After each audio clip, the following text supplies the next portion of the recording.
Hello, welcome to issues world. তো আজকে আমরা নিয়ে এসেছিলাম কাতলা মাছ। তো আজকে রেসিপি ছিল কাতলা মাছের কালিয়া। তো আজকে অন্য কোনো ব্লগ নয়, আজকের ব্লগটা শুধু তাদের জন্য যারা মাছ খেতে খুব ভালোবাসে। আপাতত আমাদের মাছ ভাজা হয়ে গেছে। আপাতত পেঁয়াজ কাটাও অলরেডি কমপ্লিট। তো এবার আমরা আদা রসুন ছাড়িয়ে সামনের রান্না যেভাবে করব সেটা আপনারা আগের ব্লগে দেখুন। এবং হিসাবে আমরা দিয়ে দিয়েছি তেজপাতা, শুকনো লঙ্কা এবং গোটা জিরে। তারপর একটু হালকা লাল ব্রাউন হলে তারপর আমরা যে পেঁয়াজ কেটে রেখেছি ওই পেঁয়াজগুলো আমরা ভেজে নেব হালকা করে। পেঁয়াজ দিয়ে দিলাম।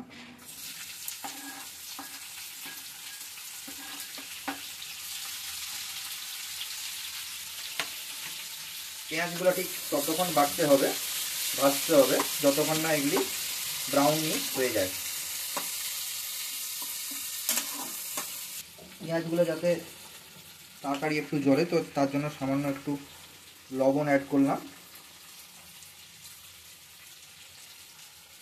এবারে আমরা আগে থেকে কেটে রাখা আদা রসুন এবং লঙ্কাগুলোকে আমরা বেটে নেব, পেস্ট করে নিতে হবে আমাদের।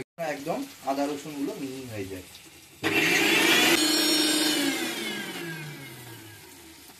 গাইস, আমাদের আদা রসুনের পেস্ট রেডি। একদম দেখুন কি সুন্দরভাবে মেল্ট হয়েছে। তো আমরা এবারে আদা রসুনটা রেখে আমরা পেঁয়াজটাকে দেখি। আমরা পেঁয়াজটাকে আগে ভেজে নেব ভালো করে।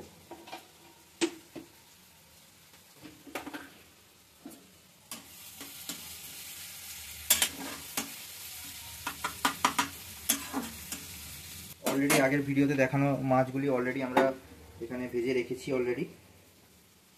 আমরা এখানে 3 পিস মাছ নিয়েছি, যার জন্য আমাদের 300 গ্রাম পেঁয়াজ এবং প্রায় 50 গ্রাম করে আদা রসুনের পেস্ট আমাদের তৈরি করে নিতে হয়েছে।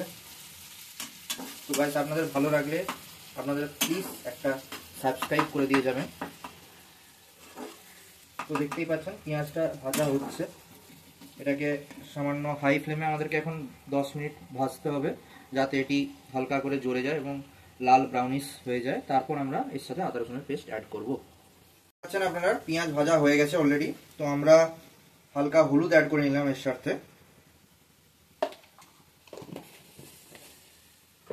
হলুদের সাথে আমরা অল্প একটু এখানে ঘি অ্যাড করে নেব।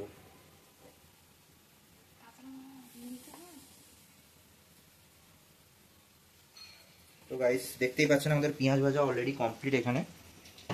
এখানে আমরা হালকা একটু হলুদটাকে নাড়াচাড়া করে আমরা এর সাথে বেটে থাকা যে মশলাটি ওটি অ্যাড করে নেব।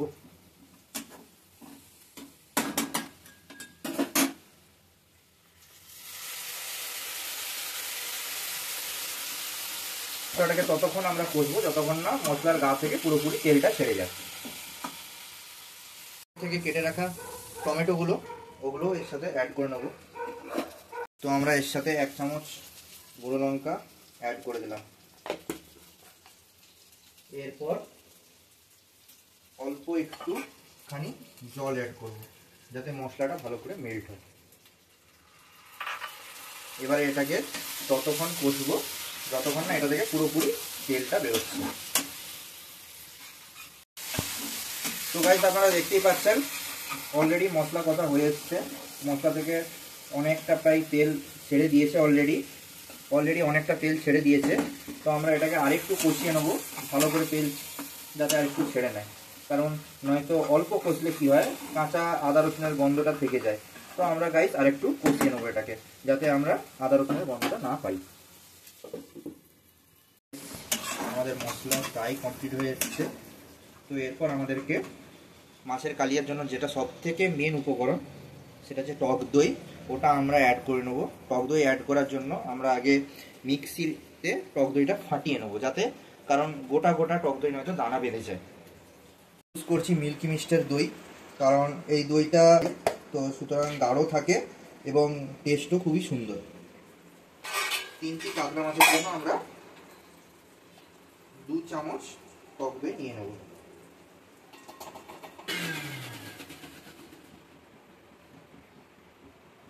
তো গাইস, দেখতেই পাচ্ছেন আমরা টক দই ফাটিয়ে নিয়েছি। তো এবারে আমরা এটা অলরেডি কষে থাকা মশলার সাথে আমরা অ্যাড করে নিলাম।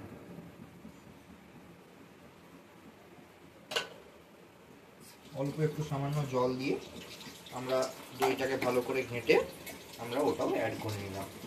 এবারে তো যতক্ষণ না দইটা ভালো করে কষা হয়ে তেল ছাড়ছে ততক্ষণ আমরা ওই মশলাটাকে আবার কষে নেব। দেখতেই পাচ্ছেন আমরা দই দিয়ে দিয়েছি। এবারে এটাকে ততক্ষণ আমরা কষে নেবো যতক্ষণ না পুরোটা দইটা ভালো করে মেল্ট হয়ে দইটা থেকে তেলটা ছাড়ে। আর দইটা ভালোভাবে কষে নিতে হবে, কারণ নয়তো দইয়ের কাঁচাটে গন্ধটা যাতে মশলাতে না ছাড়ে, ওই জন্য আমরা ভালো করে মশলাটাকে এখন কষে নেবো 15 মিনিট। তো গাইস দেখতেই পাচ্ছেন দইটা অলরেডি মেল্ট হওয়া শুরু করে দিয়েছে মশলার সাথে, এবং দেখুন তেলটা হালকা ছাড়তে শুরু হয়েছে। তো আমরা এটাকে এখনো আরও 15 মিনিট আমাদেরকে এখনো কষিয়ে নিতে হবে, যাতে পুরোপুরি দইটা ভালো করে মেল্ট হয়ে যায়। এটা কেমনভাবে আমাদের ছেড়েছে। তো গাইস আমাদের মশলা কষা প্রায় কমপ্লিট। আমরা এবারে এর সাথে, কারণ আমরা অলরেডি দই দিয়েছি, তো যাতে টক ভাবটা না থাকে, আর এমনিতেও কালিয়া একটু মিষ্টি মিষ্টি হয়। তো আমরা এবারে এটাকে একবার নাড়িয়ে নিয়ে ভালো করে একটু চিনিটা যাতে মেল্ট হয়ে যায়, সুতরাং তার জন্য একটু 2 মিনিট আমরা হালকা একটু মশলাটাকে নাড়াচাড়া করবো।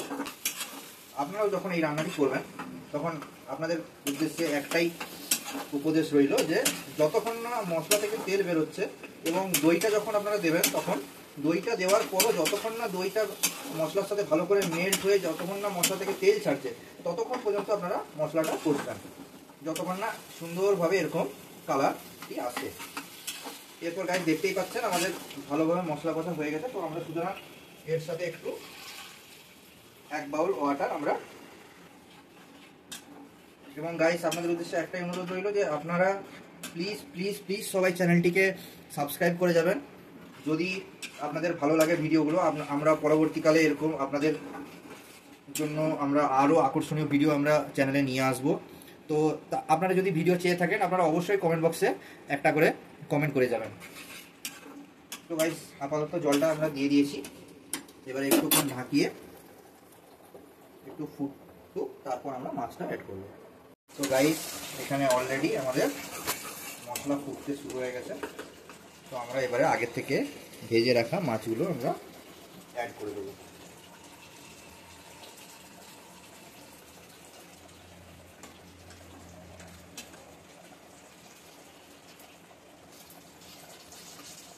একটু মাছের গায়ে হালকা করে মশলাগুলো মাখিয়ে নিতে হবে, যাতে মশলাগুলো ভালো করে মাছের মধ্যে ঢুকে যায়। এবারে হালকা করে আমরা এটাকে ফুটতে দেবো লো ফ্লেমে, যাতে মাছের মধ্যে মশলাটা ঢোকে ভালো।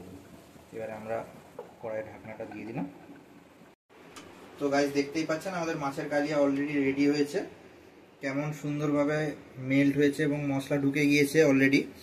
তো এরকমভাবে সুন্দর করে এবারে আমরা ভাতের সাথে পরিবেশন করে আমরা রাতের আহার করব। গুড নাইট গাইস, শুভরাত্রি। আশা করি আপনাদের দিন ভালো যাবে। আমরা খেতে বসে পড়েছি, একটু দেরি হলো আজকে রাত্রে। এখানে রয়েছে মাটন, ভাত, আর এই যে একটু আগে আপনাদেরকে দেখালাম সেই মাছের কালিয়া। তো আমরা এবারে ডিনার করব।